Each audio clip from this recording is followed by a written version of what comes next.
지난 4일 워싱턴 포스트가 게재한 한 기사가 세계를 떠들썩하게 만들었습니다. 매체는 기사 내용 중 세계 최고의 포탄 제조국 한국은 미국에 이어 우크라이나의 가장 큰 포탄 공급국이며 그 나라는 전체 유럽연합보다 더 많은 포탄을 전달했고 이는 단 41일 만에 완료된 것이다 라는 문구를 적었는데요. 이러한 사실은 지난 6월 미 국무부 자료를 통해서도 확인된 바 있기도 합니다. 사실 먼저 짚어야 할 것은 이 포탄들은 한국에서 생산된 포탄이 아닌 1974년 미국으로부터 들여온 WRSAK 전쟁 예비 물자 포탄으로 우크라이나에 직접 수출되는 것이 아닌 미국에 수출되어 미국의 포탄 재고량을 채우는 방식입니다. 이는 한국과 러시아가 적대적인 국가가 아니며 한국은 자체적으로 전쟁 지역에 무기를 수출하는 것을 법으로 금지시키고 있기 때문입니다. 그러나 33만 발에 달하는 막대한 포탄을 수출할 수 있다는 것 자체만으로도 한국의 자체적인 포탄 제조 능력 구축에 대한 분명한 증거라고 볼 수 있죠. 또 하나 놀라운 것은 전 유럽이 우크라이나에 지원한 포탄이 33만 발도 채 되지 않는다는 것이 충격적이었습니다. 괜히 우크라이나 전을 두고 포탄 공급 전쟁이라고 부르고 있는 것이 아니었군요. 한편 북한 매체 조선중앙통신은 워싱턴 포스트 기사에 대한 내용을 두고 한국의 무모한 대우크라이나 군사지원 노름은 참화를 부르는 자살적 망동이다라며 비난하였습니다. 북중서가 발급된 것인데요. 그럼 뭐라 떠들고 있는지 한번 들어보죠. 우크라이나의 치사성 무기를 한 번도 납입한 적이 없다고 한사코 뻗대오던 대한민국 것들의 후안무치한 협잡 노름의 진상이 다시금 드러나게 되었다. 한국 괴뢰역 또는 어느 한 언론과의 인터뷰에서 민간인들에 대한 대규모 공격과 대량 학살, 전쟁법 위반 등 심각한 상황이 발생하는 경우 남조선이 우크라이나에 무기를 제공할 수 있다는 망발을 뽀젓이 내뱉아 러시아 반발을 야기시킨 바 있다. 미국의 손때 묻은 하수인이 되어 동족의 나라인 러시아를 반대하는 부정의의 대리전쟁을 수행하고 있는 젤렌스키 괴뢰도당에 대한 군사지원에 나서는 것은 러시아에 대한 적대시의 집중적인 발로로서 유혈적인 우크라이나 사태의 장기화를 부추기는 반평화적인 전쟁범죄 행위이자 대한민국 괴뢰들의 잘못된 선택은 불필요 파괴적인 재앙과 최악의 결과만 불러오게 될 것이다 라고 했습니다. 북한은 대놓고 러시아에 포탄을 수출하며 오히려 자부심을 느끼고 있는 와중에 왜 이렇게 적반하장으로 발작하고 있는 것일까요? 사실 북한이 언급한 것처럼 한국이 우크라이나에 포탄을 공급한다면 이는 반평화적인 행위라는 발언은 매우 정확한 말입니다. 왜냐하면 북한산 포탄은 지금 평화를 위해 사용되고 있거든요. 러시아 포병들에게 피해를 끼치면서 말입니다. 최근 충격적인 폭로가 나왔는데요.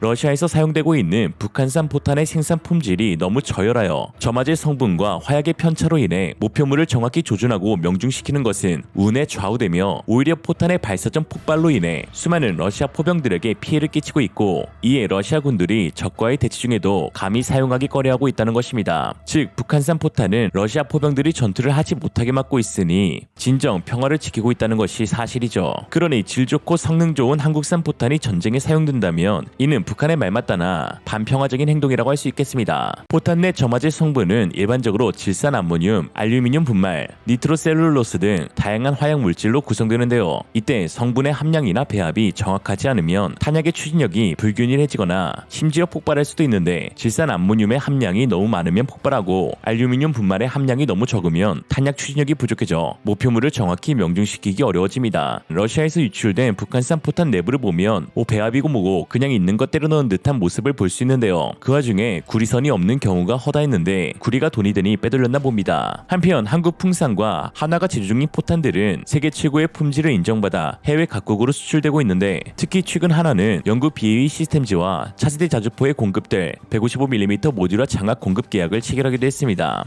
MCS는 탄두 뒤에 일체형으로 탑재돼 별도의 장약 공급 과정 없이 포탄을 빠르게 발사시켜줄 수 있는 첨단 장약입니다. 놀라운 것은 BAE 시스템즈의 MFP 자주포 사업 공동 파트너인 라인메탈 역시 2019년 MCS를 개발 완료하였으나 오히려 BAE 시스템즈는 올해 초 개발이 완료된 하나의 MCS 장약을 선정한 것입니다. 성능과 가격 경쟁력 그리고 무엇보다 대량 생산이 가능하다는 이유였죠. 이것이 한국의 클래스, 북한산 포탄의 치명적인 결함이 드러나면서 한국과의 차이가 극명해지자 이런 비판적인 시선을 돌리기 위해 조선중앙통신은 반평화주의 한국이라는 프레임을 씌우려고 하고 있는데요. 설득력은 전혀 없습니다. 오히려 한국과의 격차 격차만 증명되고 있죠. 분단 이후 북한은 많은 천연 자원을 지닌 지리적 이점과 또 일제강점기 시절 일본의 자본가들이 건설한 중공업 산업단지를 기반하여 빠른 공업 발전을 이뤘습니다. 당시만 해도 북한은 남북 관계가 악화되면 남한에 공급되던 전력을 차단시키기도 했는데요. 당시 북한은 세계 최대의 수력 발전소를 가지고 있었으며 특히 북한의 흥남 지역은 일본을 제외하면 동북아에서 가장 거대한 중화학 공업단지가 들어서 있던 곳으로 유명했습니다. 그 시절 북한은 공업국가, 남한은 농업국가를 지향하고 있었죠. 사회주의 종주국 소련의 위상과 분단국가 상태에서 군수산업의 필요성이 높았던 북한의 사정을 고려하면 김일성이 소련식 중공업 위주의 발전 전략을 채택했던 것은 매우 자연스러운 일이었습니다. 그러니 북한 입장에서 남한을 수복하기 위한 한국전쟁은 너무나도 쉬워 보였을 것입니다. 당시 군사력 차이를 보면 국군은 전차를 단 한 대도 보유하지 못했지만 북한 인민군은 242대를 보유하고 있었고 장갑차는 국군이 27대, 인민군이 54대로 북한이 2배 우세, 야포는 국군 91문, 인민군 552문으로 북한이 0.67배 우세했으며 대전차포는 국군 140문, 인민군 550문으로 북한 인민군이 3.93배 우세, 박격포는 국군 960문, 인민군 1728문으로 북한 인민군이 1.8배 우세하였습니다. 특히 공군 전력에서는 연습기 22대만 보유하고 있던 국군에 비해 북한은 전투기 및 전폭기 등 211대를 보유하고 있었습니다. 즉 군사무기 면으로는 비교할 수 없는 북한 인민군의 전력 우세로 인해 1950년 6월 25일 새벽 4시 남침 이후 단 1개월 만에 경상북도 일부 및 경상남도를 제외하고 대한민국 영토가 북한 인민군에 의해 강제로 점령되었죠. 그러나 70년이 지난 지금 비교가 불가능할 정도로 남북의 차이는 커졌습니다. 한국이 세계 10위의 경제 대국이자 지난해 세계 방산 수출 2위 국가로 성장하였지만 북한은 만성적인 전력 부족 속에서 공장조차 가동할 수 없는 꼬라지인데요.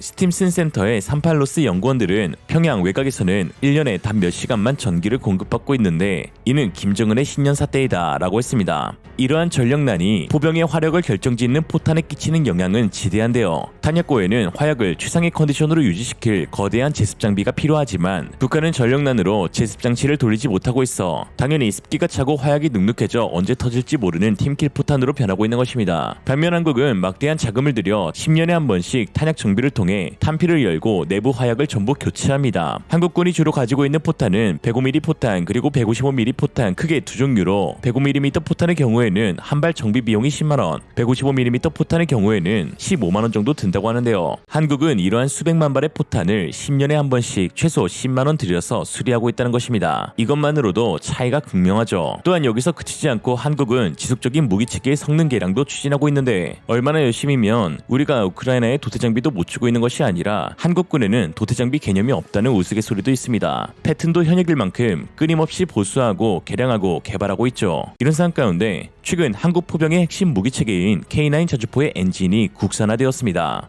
STX 엔진은 SMV-1000 엔진 내구도 시험을 완료하면서 100% 국산화에 성공했는데 한국산업기술기획평가원과 개발협약을 체결하고 불과 3년 만에 이뤄낸 성과입니다. 방사청은 그동안 STX 엔진의 SMV-1000 엔진 개발 기간을 1년 정도 단축시켜달라고 요구해왔습니다. 이는 사우디, UAE 등 중동 국가들이 자주포 도입 사업을 추진하기 시작했기 때문이었는데요. 이에 STX 엔진은 기존 MT881 설계를 기반으로 국내에 구축한 생산 라인을 최대한 활용해 SMV-1000 엔진 개발을 조기 완료하였고 내구도 시험까지 완벽하게 통과하였습니다. STS 엔진에 따르면 이번 국산 엔진의 핵심 기술은 크게 두 가지입니다. 첫 번째는 1:1 호환 가능할 수 있는 설계 기술로 즉 K9 자주포 체계 장비에 어떠한 변화도 없이 기존 엔진과 교체가 가능하도록 개발하여 안정적인 개량 및 비용 절감 효과를 가져올 수 있게 되었습니다. 두 번째는 부품의 국내 개발을 통한 기술 독립으로 국내 협력사와 핵심 부품을 순수 국내 개발로 제조 생산할 수 있는 인프라를 구축하였습니다. 또한 기존 독일산 엔진 대비 연료 소비율을 5% 개선하는 데 성공했는데요. 이는 피스톤의 연소 해석을 통해 연료 분사 특성에 최적화해 성공했기 때문입니다. 이번 K9 자주포 엔진 100% 국산화 성공의 가장 큰 의의는 따로 있습니다. 바로 중동 지역으로의 자주포 수출이 가능해졌다는 것이죠.